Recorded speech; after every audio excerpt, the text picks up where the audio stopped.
تەنیا لە ماوەی 24 ساعتدا هەواڵی خۆکوشتنی کچێکی 16 ساڵ بەهۆی نەبوونیەوە لە سلێمانی و هەواڵی کوژرانی کچێکی دیکەی 15 ساڵ بەدەستی باوکی لە شاری هەولێر ڕاگەاندن و تۆڕە کۆمەڵایەتیەکانی لە هەرێمی کوردستان تەنیەوە. لە هەمان کاتدا نەبوونی کاردانەوە لەلایەن چینی ڕۆشنبیر و چالاکانەوە چاوی ڕەخنەی بردووەتە سەر ئەو چین و توێژە.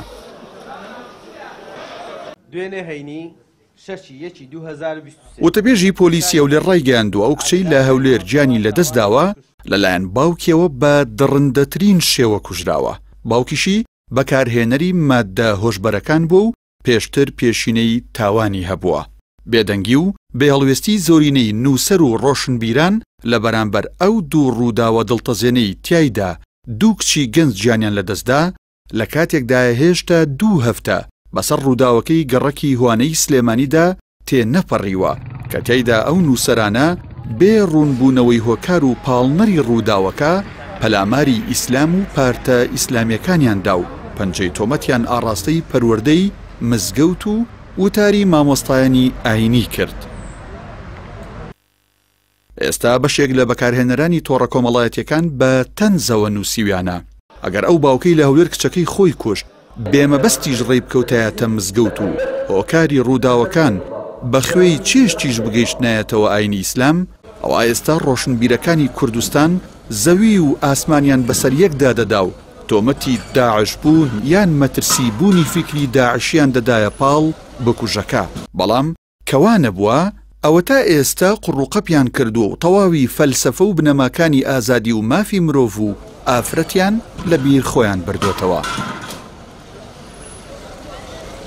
جیاوازی لە کاردانەوەیان بۆ ڕووداوەکان ڕوونترین بەڵگەیە لەسەر ئەوەی شەڕی فێمینیزم و جێندەریستی بەشێک لە بەناو ڕۆشنبیرەکانی کوردستان ئایدۆلۆژیە و ئامانجی دیکەی لە پشتەوەیە.